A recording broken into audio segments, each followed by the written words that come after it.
Cześć, witam na kanale Hard Reset. W tym odcinku pokażę Ci, jak zmienić nawigację systemu pomiędzy przyciskami i gestami w telefonie HMD Skyline.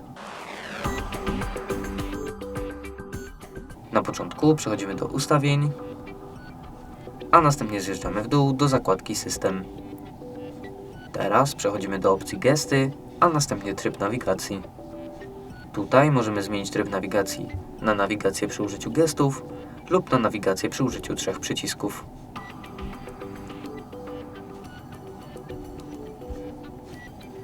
Jeżeli włączymy opcję nawigacji przy użyciu 3 przycisków, możemy też włączyć odbicie lustrzane, czyli zamienić przycisk cofania z przyciskiem otwierania otwartych kart.